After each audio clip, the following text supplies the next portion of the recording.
Hello, hello. It's Copy Who. Hey, Copy Who in 4K. I'm your host, Paul the producer. Is that it?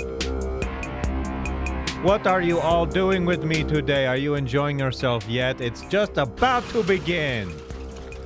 All right. That worked, man. Everything was in order except I forgot the laser. That's okay. We don't need to do the laser. I think this is enough of a cool intro. Welcome to the show, everyone. I'm back after a very nice, relaxing weekend where I had many things I conceived of to bring this to a new step forward. Which I'm not going to share all with all of you. Yeah. And I was doing my, a moment ago, I was indeed doing my pre-show warm-up where I'm like getting myself pumped for this, getting myself totally ready to perform for you somehow on some level, on a new transcendent level, and I haven't done it yet. Just because I say words and rattle them quickly doesn't mean that I'm being interesting. Tough shit. Tough tooties. I know what I'm doing. I know why I'm doing this. I know why I like doing this. Good grief. So much to talk about. I have way more in the way of notes of topics I want to talk about than I have in the way of videos once we do the rise. So I'm going to be talking for a little bit this morning, okay? Ah, yes. Much has been made of my eating chocolate on the last show. Infused chocolate. That was just me. That's what I wanted to do. And I won't be doing that on this particular episode today. I have chocolate, but I decided I won't be doing that today. I'm not going to make that a redundant thing. But it was just like, that's what I wanted to do. And so, as I've said before, I do what I want to do. Today, spinning on Tracy Lee Samsung Theater is a documentary called Lemmy. I think that's it. It's called Lemmy. And he, of course, is the singer from Motorhead. And so that's my homage for him. It is my saluting to that guy for giving me years of entertainment. Love listening to him, including in interviews also. And I've loved listening to several Motorhead albums quite a bit. There are a lot of them, and they're not all as good, but definitely that original lineup in that band over there. Love them. Onward. But I have to give them credit, you know what I mean? They're pretty good. I went in California a couple years ago to the gravesite of Lemmy, which is just across the way. You can literally stand at Lemmy's gravesite and see the gravesite of Ronnie James Dio, and that was fun for me.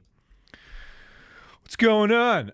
This weekend I was watching Eric and Daryl live, and they were talking about at a point, so these guys have a long history of making media extending into the past, and I related to something they said about how you constantly want to improve what you're doing.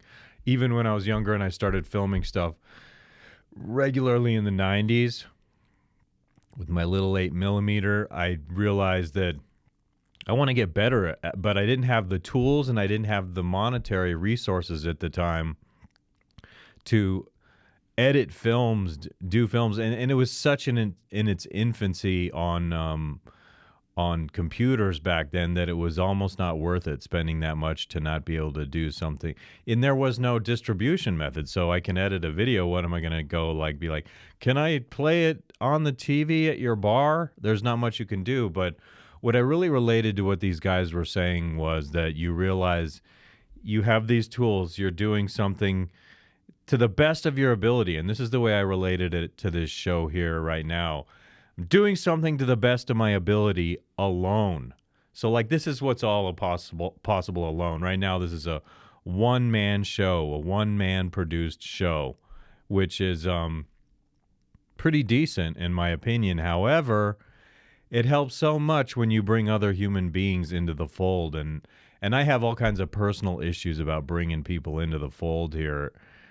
Not knowing, because you bring someone in, you fall in love with them in the mix, and then they're like, I got another opportunity, or it leads to some other thing where they go, and then you feel like lost. It's like I can't continue without others once I have others, It's like that part of life going on once you lose someone. So it's like what I'm saying is those guys are very good actually at finding others to work with, and it seems like improving their craft, and I think I am too. But as far as adding other people, I have problems adding other people because it's like I have this vision of what I want, and it's like I want other people to have fun too when they're doing this with me, but it's like serving my ego can be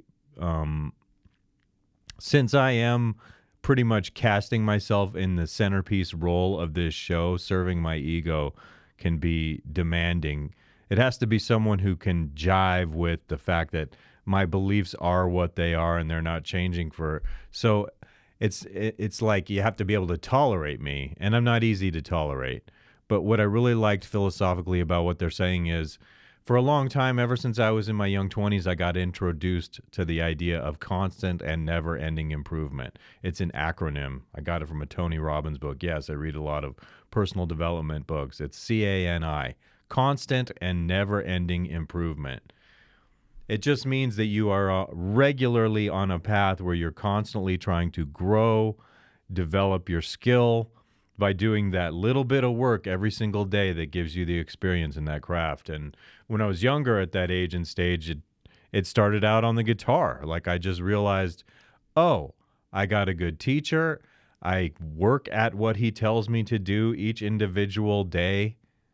And I saw myself get better. And the reason I bring guitar up is that's one of the first things I ever did in my life where, like when I was a teenager, I couldn't have imagined that I'm able to do that. I'm able to learn that guitar and develop that skill. I wish I had known sooner, but I wonder how it would have made my life different. Like if I were 12 and instead of wasting my time watching Disney's DuckTales, if I had been playing guitar with that time instead, not realizing at the time how good I could be at it, how much it can attract people to you, especially at that younger age, would have been easier to hook up with girls for sure. I would have friends fucking come on and knock on my door, and this is true, and they would be like, hey, come play round the house football with us, and I would not come to the door even because I wanted to watch DuckTales. And I hate myself for that. I don't really hate myself, but it's like I'm like, what the hell was wrong with me when I was little? What? Like I spent my time watching DuckTales instead of spending it practicing guitar? Lame. And we had a piano in around the house, and I wish I had done that more. There are all kinds of skills I wish I were better at now. Guitar is one of them, even though I became pretty good at it. It's like I should have been practicing when I was little. And so, yeah, once you've reached the point in life where you realize you want to be better at what you're doing and you're actually taking steps to be better, to understand the craft better, taking the physical time and the moments to hone that talent, that's very important. Honestly, I think your commitment to practice is more important than raw talent. Some people waste raw talent, and some people with not as much talent wind up being more committed to practice and doing better than others. So I am saying that.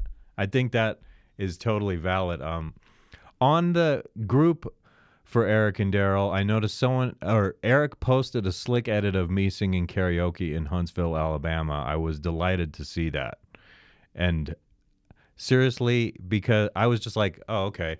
I knew that several people were filming me when I did that, so Eric got all of the footage from everyone and synced them up and did this extremely cool edit of me singing on stage there, and it didn't sound half bad either.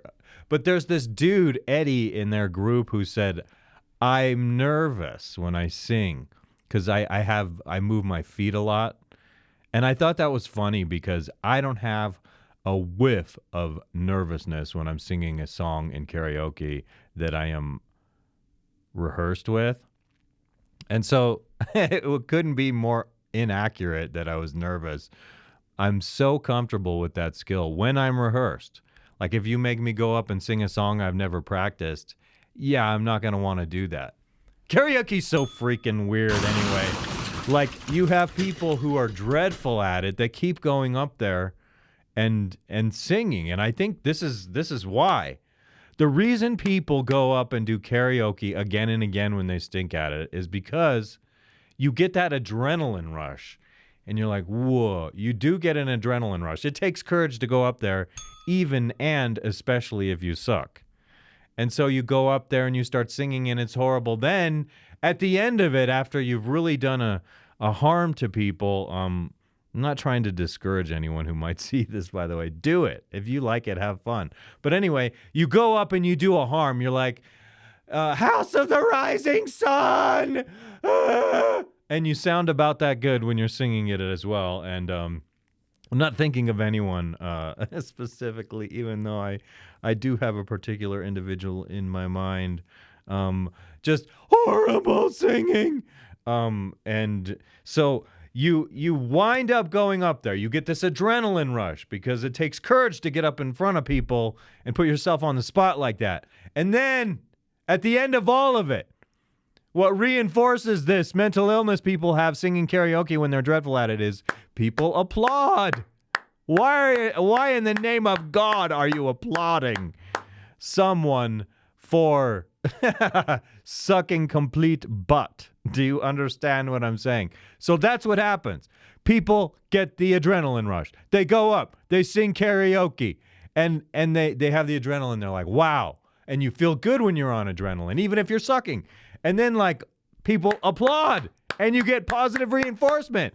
And then, like, people who are judges on American Idol, America's Got Talent, things like this, they're like, stop! For God's sake, stop! And then you have to interrupt that cycle that people have of going up there and being rewarded for sucking. Do not reward for sucking. It will just make people like people who will not even be able to discern that they have no skill in something. And maybe it can be learned because I can hear people sometimes. They're like, I have some pitch. I have some ability to hear pitch. And it's like, if you're starting with an ability to hear pitch, you might be able to learn something. But some of you must stop with your karaoke singing. And I don't want to discourage people, even though I just did that. It's like, don't have Americanitis. If you're like thinking that you're amazing at something when you truly suck, that really says something about one's ability to perceive oneself. Like, love your body. You know why I say love your body? Because it is what it is. My body is not perfect by a long shot right now, especially since I stopped working out for a bit because of my shoulder. I need to take the initiative to fix my shoulder. But my pudgy body, seriously, at 50 years old, I used to be so thin, and guitar was what gave me confidence when I was a young, thin man. I was like playing guitar, and it was like, I don't care that I'm thin. I look badass. Look how skinny my tiny little waist is, and I'm playing guitar feeling all badass about it. It's true. I am digressing on this big time. I can't believe I'm 13 minutes into this. What I want to say is here, obviously, people who are somewhat semi-paying attention to what I'm doing, you realize that I'm putting a tremendous amount of work here in to make the presentation really excellent. And then, like, that's not the same as honing the performance craft. Like, somehow I have to perform here. It's a performance to me. Stimulate your mind with laughs and deep thought. And sometimes it's like, I'm thinking I'm funny, and it's not really funny, and I watch it back, and I cringe. So I'm not entirely like Mr. American Idol thinking I'm totally awesome, but I'm getting there one step at a time. I'm trying to have realistic expectations. All I'm saying is that I think if you commit to hanging here for a year to hear what I have to say, you're going to be like blown away between now and the end of the year when you committed to staying by seeing how far I take this, with the steps I take to improve this. It's not all going to be manosphere, but I am coming back to the manosphere because there are some balls that must be broken by men in that space who think they are such hot shit, but they need to be left a little bit bloodied and bruised and black-eyed from the silly shit they say. So I am not abandoning the red pill talk. I will never abandon philosophy. I will never abandon deep things to talk about ever. But if you hang out a year, I think you will discover this is going to be interesting. And if you hang out long enough, you'd be like, hey, that guy actually has things in his brain. I think I'm selling myself, okay? To you right now, I'm pitching the idea that I will bring you some interesting thoughts over time. I might even like cause your mind to open up a little bit in certain ways. So I'm saying hang for a year. I sort of stole that line as well. From, you remember, there is somebody out there who says, give it a year. And I was like, you know what? Hang for a year. And it makes me nervous because I think someone might think talking about like hanging in a tree. No, I want you to hang like hang out.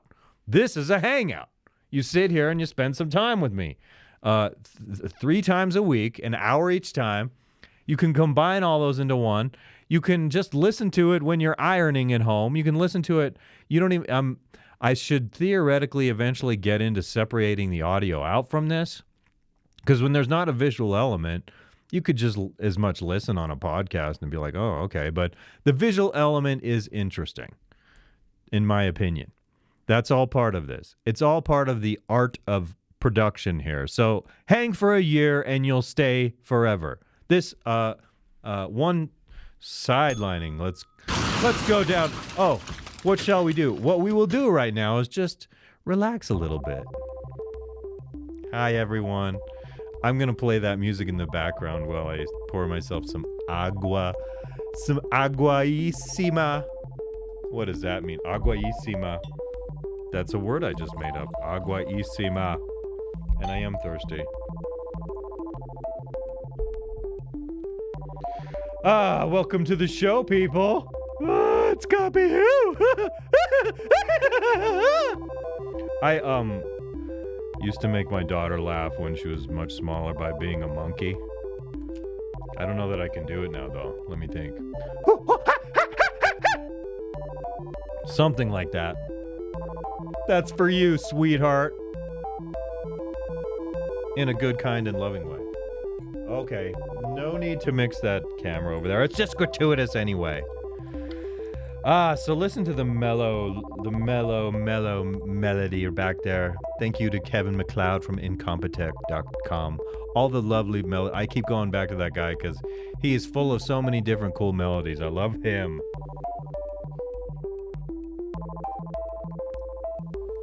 And I don't have to worry about being sued for having a lovely music bed behind me. One that just mellows me out something fierce. I feel very mellow now that I played that in the background, don't you? Oh my gosh, though. Moving right along to the next part of this show, my friends. I will be coming back to that melody once in a while when I kind of want to segue the mood, but I kept thinking about this statement by Rollo Tomasi. You cannot negotiate desire, and I get what this means. Like, someone's not attracted to that person, and so you can't be like, here's $50 and you can be attracted to me, right? And so they can act like they're attracted to you. They can get up on top of you and do whatever it is, but the desire will not be there. And I was thinking to myself, is there really truly no way to negotiate desire? Think about it. And so what hit me over the head was, oh my God, I've seen my desire change in the last few weeks since I started taking marijuana edibles. It's like my senses are accentuated in every sense of the word. When I hear music, it's more like, this is amazing. When I'm eating food, it's delicious. And visually, things stand out, and I'm like, that looks amazing. And when you can't even, it's like I'm sitting at, looking at a wall, and I'm like, there's so much on the wall. It just makes you take in every detail, and it's so profound. So what I'm saying is, Rollo, when you say you cannot negotiate desire, I say to you that there is this desire on a dial. Sometimes it's more, sometimes it's less. But when you give someone something like marijuana and maybe other drugs, but I'm talking about marijuana right now, what might have lacked in the way of desire might take a radical turn on marijuana. Oh, boom. Deep thought of the day. Can you dig it? That you say you cannot negotiate desire, but once you have smoked marijuana, you've in fact negotiated desire, and I can attest to this. It is not just anecdotal because I say this. I just recognize it completely, totally objectively that all of a sudden, like, certain things have way more appeal than they did. So, like, I could see a woman and be like, yeah, she's beautiful when I'm sober, completely sober. Beautiful, yeah. I recognize that. I respond like a normal man does. I have that desire. Then I smoke the marijuana, and all of a sudden, I've negotiated more desire, and I'm like, oh my God, she's fucking hot. She's gorgeous. And I can't even think straight. And what's that curve on the side of the guitar? It looks like a woman's hip. I'm seeing things. Round things look like round things. Round fleshy things. Buttocks and boobs. And I see it all when I'm on marijuana. It's like in the corner of my eye, I'm turned on by the round, like a basketball looks like a buttocks. You know what I mean? I'm saying that I discovered that I think it's true that if you're just mainline sober, there's a certain level of desire you have, and it's not negotiable. There's really nothing you can do about it as long as you're in that sober mind. But like, whatever that expectation is, that level of desire that you have, boom, you throw the lid off of it, and all of a sudden, you're whack with desire, is what I am saying right now. You are truly overboard with desire once you smoke marijuana. And I'm saying that doesn't necessarily mean it's going to make someone enjoy something they definitively would not enjoy.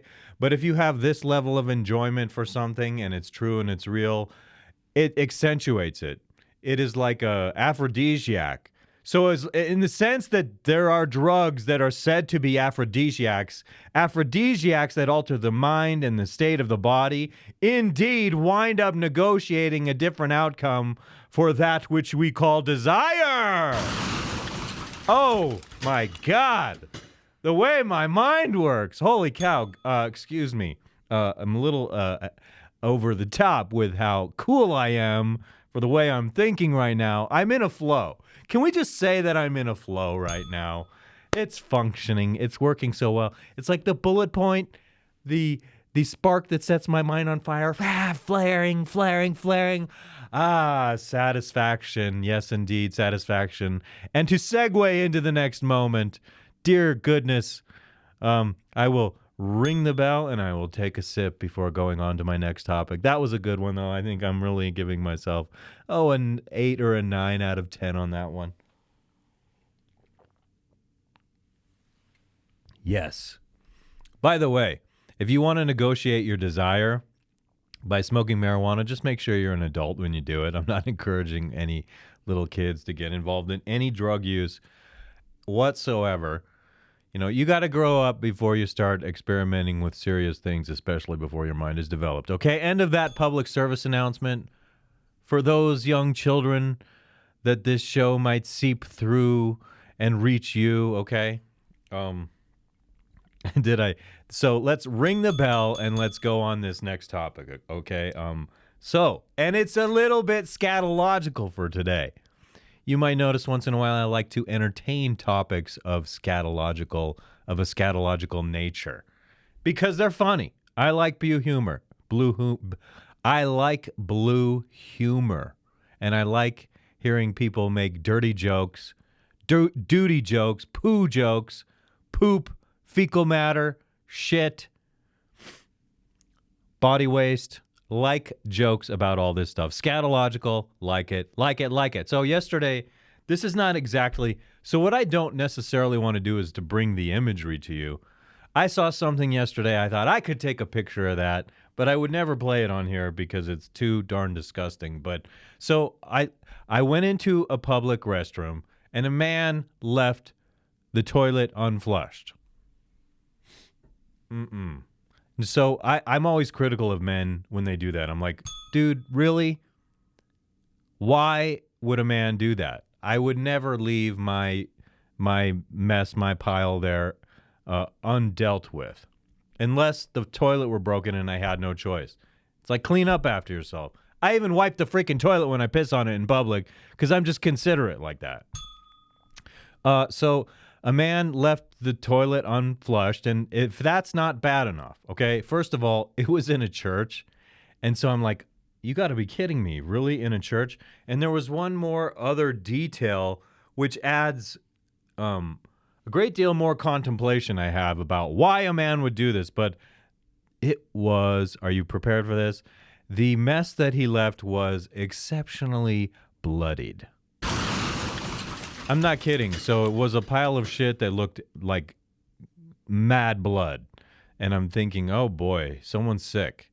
And so, but it adds to this quandary I have, this question, why? Why, sir, would you do that in a restroom and not flush? Furthermore, why would you do it in a restroom where it's like super bloodied? Are you wanting attention from people? Like, I pray for you. I hope you're well, because judged on the sample I got visually, you're not well. And so why would you leave that bloody mess behind? And why are men like that? That I've never once made a giant mess in a bathroom that someone else had to contend with. I don't understand why other men do it too, but and so maybe in a bar where someone's living a wasted life, you get people vomiting and doing other drugs, and so they lose control of their bodies. But why in a place of worship? I don't get it. And then so like I flushed it, and it flushed perfectly fine. So why didn't you flush it? Why would you leave something like that behind for someone to see? I just simply must inquire about that.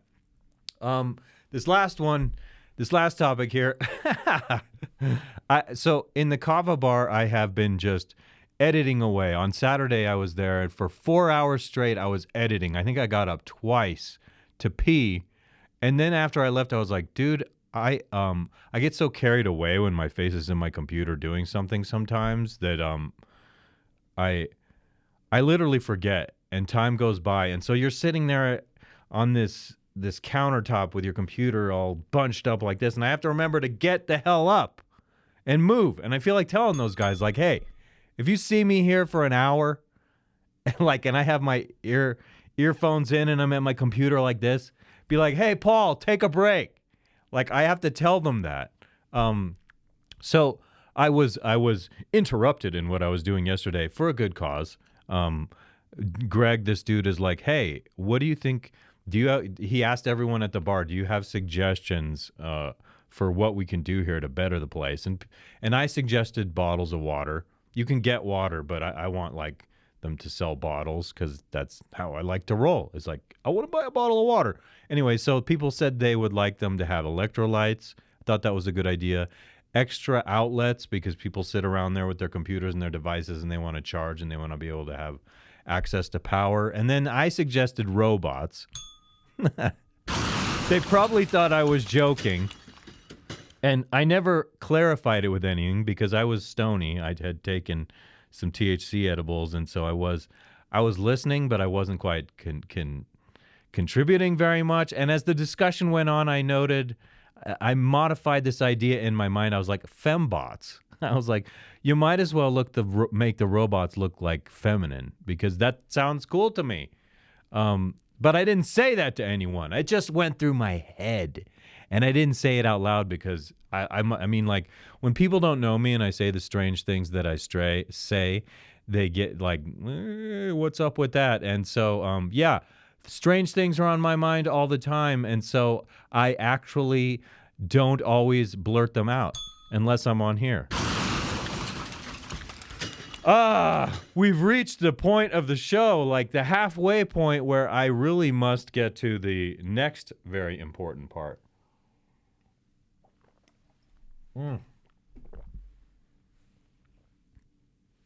And I think it's going to happen now. Do you realize what's about to happen? Well, I'm going to go to the Rise right now. But as I go to the Rise, I'm going to very subtly, hopefully, what do you call it? Move these things over there and come over here. And I'm learning to try to do this much more quickly. And so where do we go from here now? We want to go beep, boop.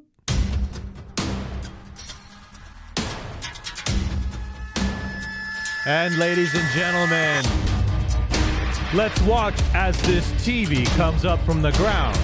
It's ascending, and I'm not using the word that I normally use. It's coming up.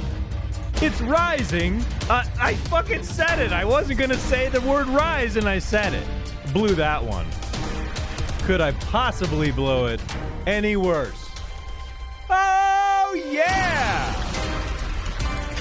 This is an evolving thing here. Yes. One of the things I'm doing is I'm making a new rise for coming up soon here. A new video edit. I do love it. So like when we start applauding, I want it to be a little like that. I want to cut to that the second we hear the applause. Then we come back here and we go, yay. Yay, we're so cool, right? This is where we're just boasting and getting a little bit of an adrenaline rush to move to the second part of the show. And I need my shots.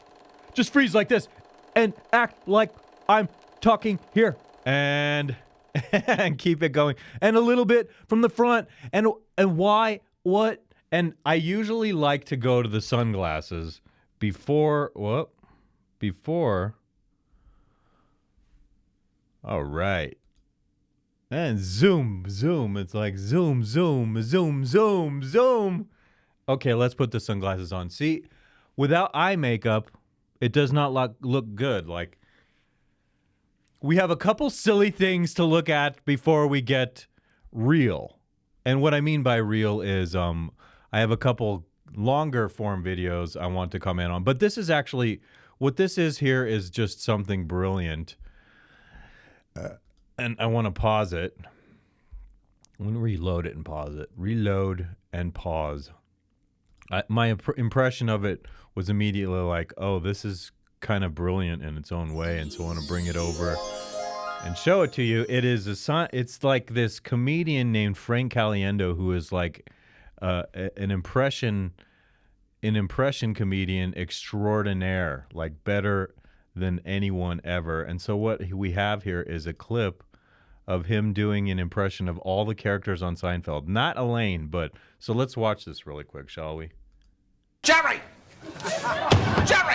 You're never gonna believe this, never! The ocean rose 6 feet. My rocket car's completely underwater. The interior's ruined, Jerry! Ruined! And you're never gonna believe this. Somebody stole my hover shoes. I can't hover! I can't glide! Stole your hover shoes? That's despicable, Jerry. Who would do a despicable thing like that? Hey, Jerry. I should probably tell you I lost your hover shoes in a poker game. But don't worry, I'll get them back. I hope. Yeah! Hey, George, you know your rocket car's under 6 feet of water? This is terrible. What kind of sick person would take hover shoes as collateral in a poker game? Somebody diabolical, Jerry. Somebody with no scruples whatsoever!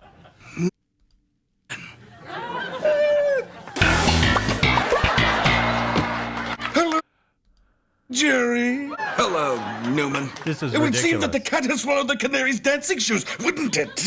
They're not dancing shoes, Newman. They're hover. I know exactly what they are. And I won them fair and square, and you're never gonna get them back. Never. It's too good. To be honest with you, this guy Frank, he's been on my radar for years, and he is. I don't think there's anyone who's better at doing impressions than this guy right here. Damn funny. I didn't want to interrupt it because it's like, see what the man can do. Judge for yourself. Not entirely happy that my nose is all runny right now. But you get the treatment, the David Letterman treatment. That is stolen directly from David Letterman, except that it's not breaking glass when I throw that. I'm not throwing it through windows. I'm just throwing it at the camera and you hear a smash. Do I need to explain my humor to you anymore? I should not have explained that just now. I should have just kept going. So here's a clip I'm totally virginal to. It is from the TV show Dynasty. And so I like to take dramatic clips from these shows once in a while because I'm a little blown away. Sometimes I see these retro shows and I'm like, oh, that must have sucked. It was from 40 years ago. But the truth is, Heather Locklear is gorgeous. And I can't believe that Tommy Lee would cheat on Heather Locklear. All these years later, I'm like, no, sir, what's going on here? Get that opened up for you in a way that you can see it exceptionally well here. Whoa. Oh, hold on. Doggone it. This is just way to go. Look how gorgeous she is. Well, I see the Carringtons have arrived. Where's the 21-gun salute? Some people don't need to be announced, Samantha. Samantha. Checked all over my room. I couldn't find my invitation No. to the party tonight. Why would I want to invite you? Well, as a Carrington, I should be at the top of your list. Oh, she's pulling that. Do you know who I am? Crap. As an ex-Carrington, you're not even on the bottom. Would you excuse me? Fallon, I must register a complaint about your She's so damn cute, though. She can play a real bitch in certain roles, but I'm just overtaken by the cuteness of Heather Locklear in her youth. hotel. Oh? On the surface, La Mirage seems so beautiful. But the inside is a major disappointment. Not enough towels and That's dust rude. everywhere. So It's disappointing. obviously second rate. So I'm not as attracted to Heather Locklear being snobby like that. If she were being humble, if she were like, hey, I appreciated staying in your hotel, everyone's been so nice, I would be more attracted to her. I don't like when people are mean to regular working people. I'm not mean to regular working people, and I wouldn't want to be treated that way if I were a regular working person either. So knock it off, Sam. Is that her name? Samantha? Sammy Joe. As long as you were Stephen's wife, I put up with you. We all did. But now you're nothing more than a paying guest. Oh, So if my. you don't like the accommodations, get the hell out. I don't think, I mean, like, that's the appropriate response for the way she's talking to her. I can dig that. Oh, but I love the look on her face right here. It's just like, God, her face is, it makes my heart go like, boom.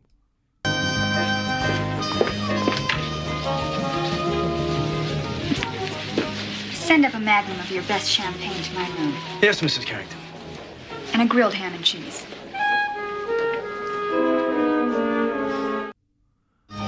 All right. Why am I into that? I have to tell you that I get drawn into that because it makes me want to watch more of it and makes me want to actually go be the one to deliver the champagne that she just ordered. Hello, Carrington. Changed my name to Carrington. I wonder if anyone really has the name Carrington and you're going around public, are you like, do you get people, the occasional people saying like on Dynasty? And do they think you're rich? Carrington sounds like a rich name. John Carrington, the homeless man, does not sound like a normal sentence. It's more like John Carrington Country Club. In any case, all right.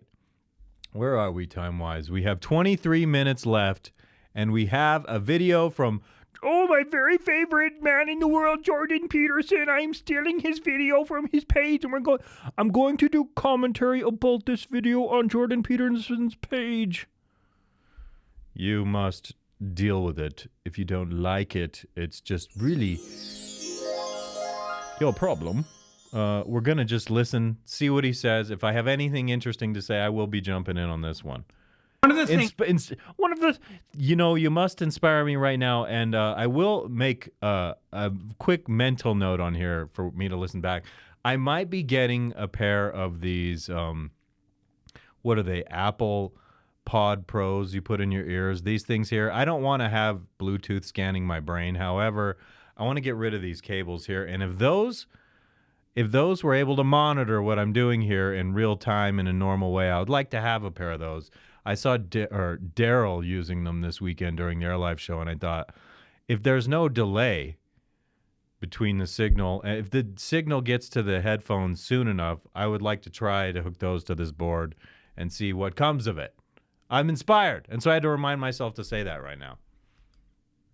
Let's hear what Dr. Jordan Peterson has to say today. That constantly bothered me, because I was also talking to Constantly. classic liberals and Constantly people more on the bothered right me. at that time, was Well, that right. whenever I was talking Whenever I to was even talking to relatively even moderate, relative people, moderate on the left, people on the I left, had to watch what I was saying all the time. the time. And it's good to pay attention to what you say and to be careful, but yeah, I get damn sick damn quick of walking on eggshells when I've got something to say, I especially agree among what you're saying. It's actually hypothetical peers I'm that are finding right at this moment. I'm finding it's easier for me to listen to what he's saying. When I repeat it, it gets streamed into my head for a second time, and it's extra fortified as far as responding with something thoughtful to say. Keep talking, Jordan, and everyone forgive me if I continue to just talk over him by repeating what he's saying.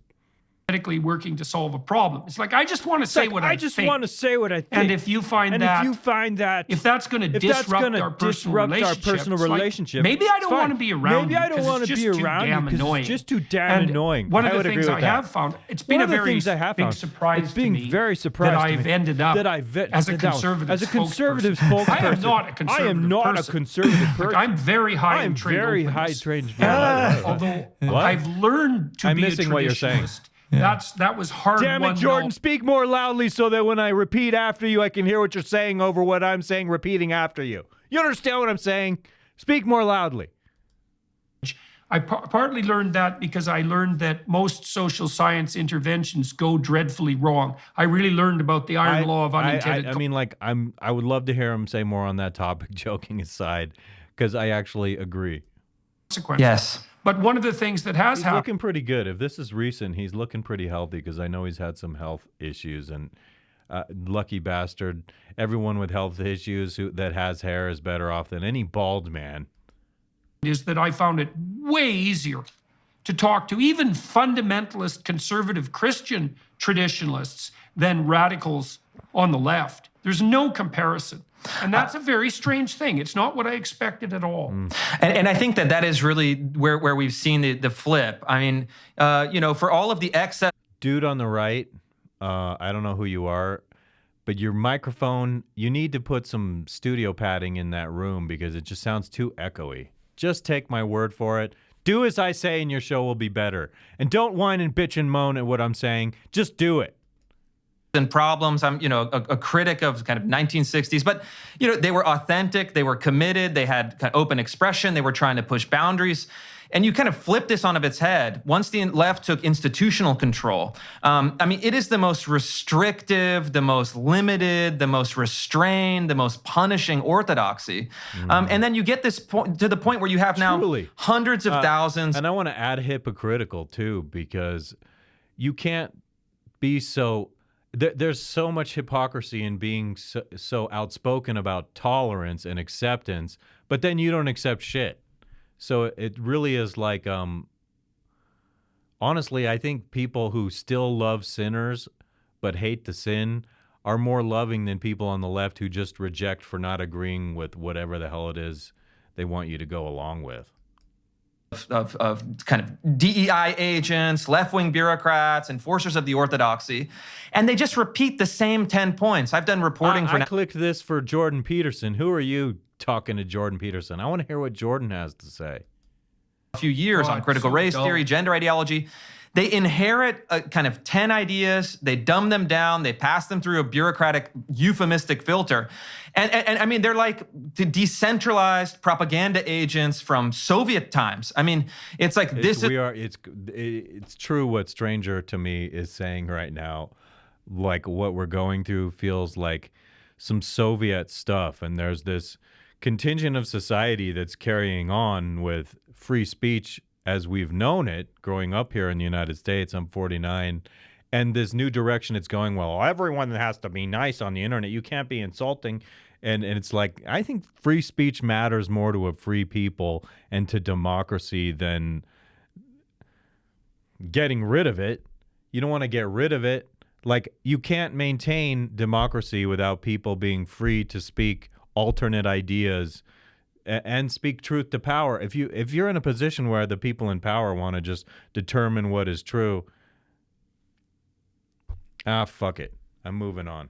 I get, because you know what's happening right now is I'm starting to get emotionally frustrated. I'm feeling it well up inside me where I want to start lashing out at things. So I will defer back to this. And the party line, we must say this. You cannot say anything that would contradict the great party line. And it's like, once I ejected from that world, once I opened up this new terrain, and actually, frankly, once I moved out of a big urban center. Did you just pronounce what you meant to say terrain, but you said terrain?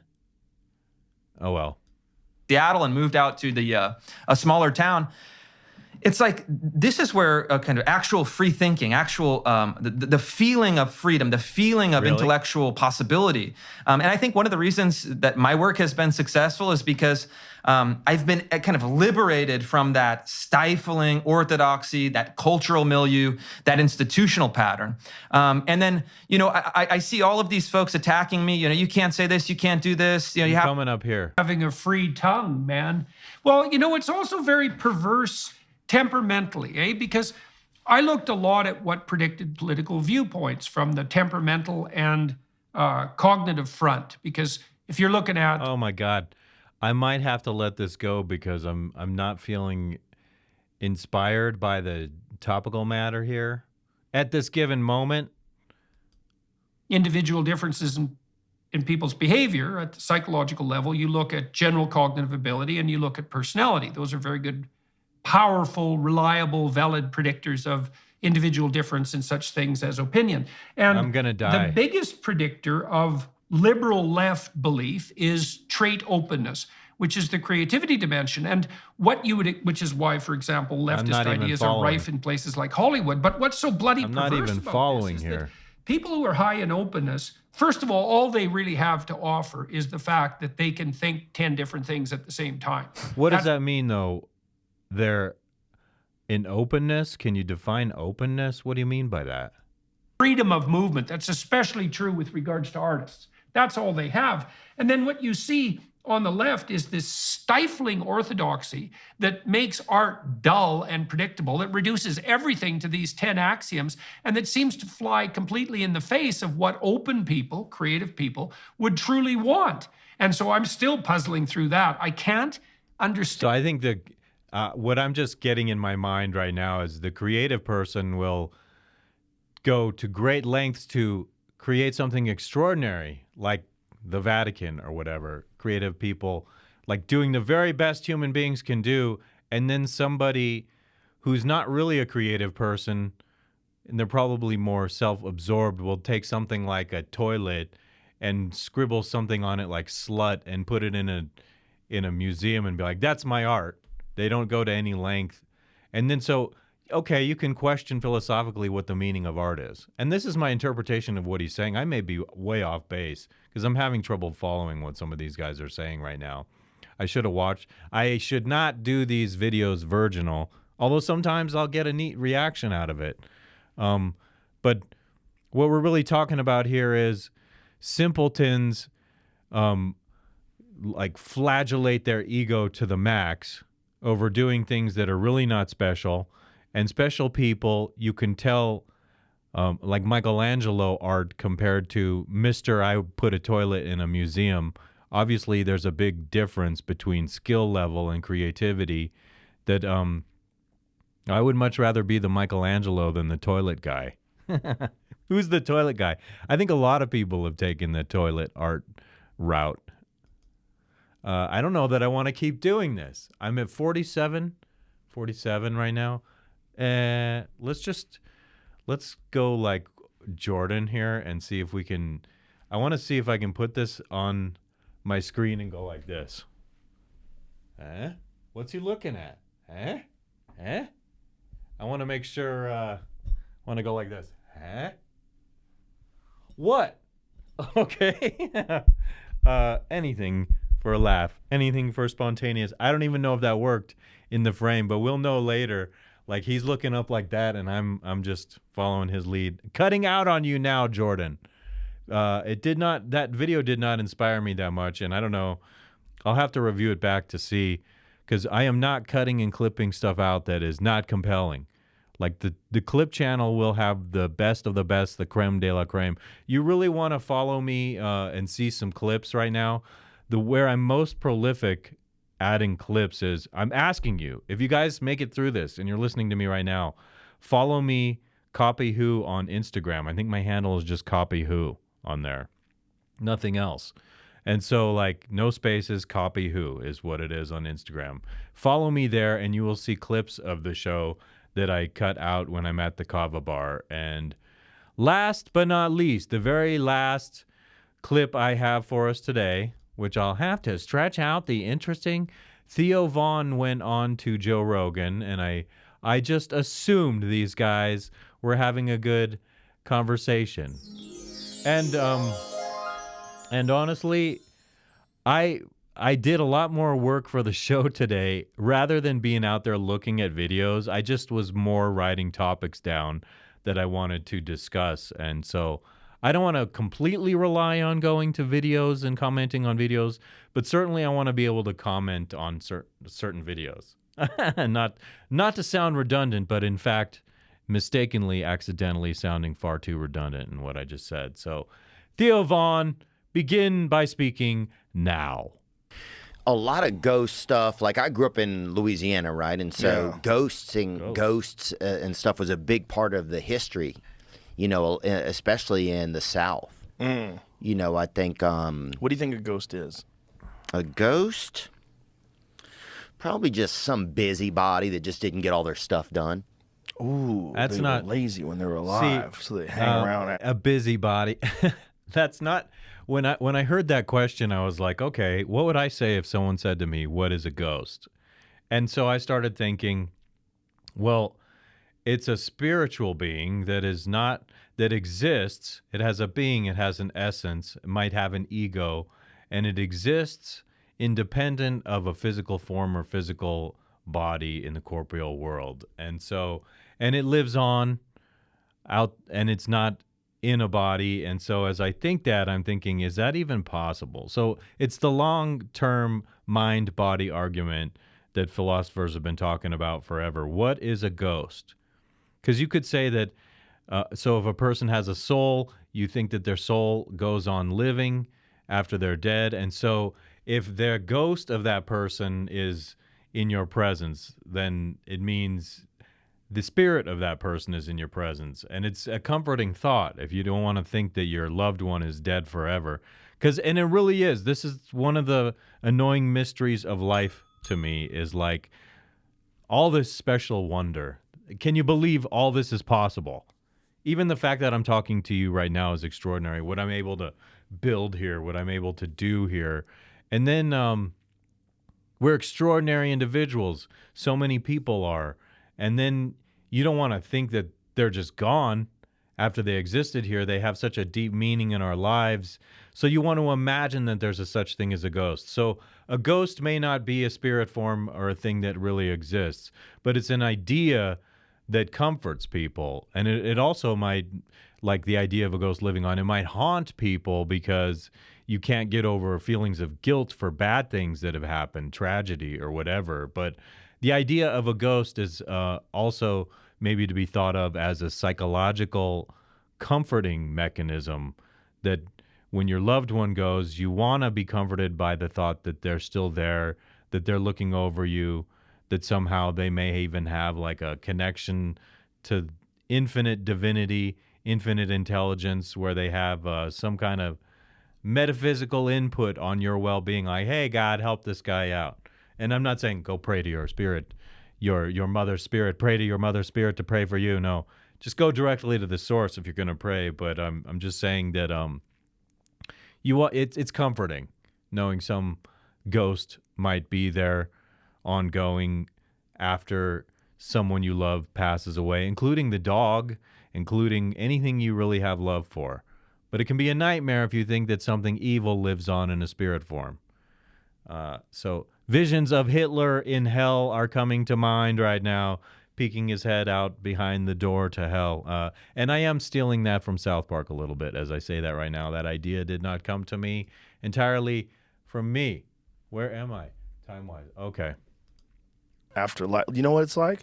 It's like those dudes who would hang around the high school after they already graduated. Yeah. Like, what are you doing, loser? Yeah, look at this ghost over That was not me, Yeah, but look at this ghost. I'll tell you what, though, Joe, if I were 19 and I had a girl in high school that I was happy being with, I would, like, who cares? In that duration of time, I get it. Like, hanging out at high school is not cool after you're not in the high school anymore. But it's still cool if you have a great girlfriend that you're dying to get out of there so you can go out and live an adult life with her. I'm just imagining my own experience into this. Yes, if you want to grow up, you got to get kids out of school, and you got to get them away from the clutches of their overbearing fathers. You fathers. I get it. I get fathers wanting to protect their children from the world out there, especially their daughters. It's a cruel world. It's a tough world. My goodness. Dude who would bring like who was always dating like an underage chick, and he'd come and like hand the McDonald's over the fence at our school. Oh God. Oh, and everybody. How old was he? Oh, everybody thought he was damn Prince Charles. Everybody thought he was like the luckiest guy in the world. But he was older. He just like was an adult, and Like a 20-year-old adult or like a 30-year-old adult? It gets exponentially creepier. Right? And like if you just graduated and you're 18 and your girlfriend is 17, that shit is completely normal. Yeah. You know? But if you're 19 and she's 17, people start to look a little sideways. That extra 12 months makes a big difference. If you're 20 It's not that and big a she's deal. 17, people I think kids at that age can discern their situations themselves. Like, it may be worthwhile to give in individuals in their context to do that. And so I'm not going to just blanket it with lame. No, for God's sake, live at that age, because you don't realize how fast the next 20, 25 years are going to go, and you won't have the same opportunity. So whatever Joe is saying here, ignore what he's saying. Take that chance. Enjoy that now while you're still young. Big deal, 19-year-old, 17-year-old. You're getting, and so this is part of the problem in our stupid country, in my opinion, is like overthinking everything, wanting to control everything. So what if a 19-year-old guy wants to date a 17-year-old girl? Honestly. And the law there should have some latitude when they're in the same range. They shouldn't just go 18, but it should be like within a range from one another could be permissible, because you're in that near experience, common experience of life with that person. So I'm kind of going off topic with these guys a lot, because it's just like it fires shit off in my brain. It's like the real meaning of the video doesn't even matter.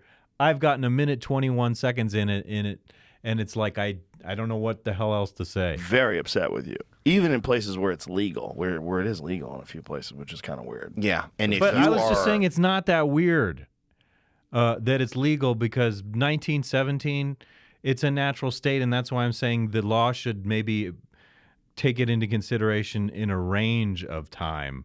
So like even a 20-year-old with a 17-year-old shouldn't result in law enforcement. It should be the context determining the appropriateness of that given. Now you're getting up to 30 years old.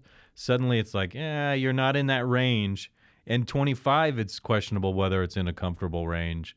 I know my grandfather was 25 when he married my grandmother at 15. And that was in Italy, like old world Italy of 100 years ago or something. Over 100 years ago. I don't know, 100 years ago. And not so strange in that time period and they were in love with one another, and so they had the amazing ability to be with one another because they wanted to be. I think all that makes a difference, but I'm cutting out on this because I really have done my time today, and I need to have more videos, but I really need to vet these videos better. I'm taking suggestions from people. If you want to send me videos, you're welcome to send me videos. So I know that I've done my time, and I go beep, bop, and boop. Oh, everyone, I have always had such a good time so far sitting here with you guys. This is it. This is Copy Who. This is my namesake right now. It's just what I want to be doing. It's becoming Landia Colossus. Copy Who is Landia Colossus. Do you understand it or not? If you like this show, I appreciate you as a person, and I appreciate if you will help me build it here. Show your friends, listen to it when you're doing whatever it is you're doing. Share the videos, subscribe to the channel, all of the above. My friends, my peeps, I really do mean it when I say peace be with you all.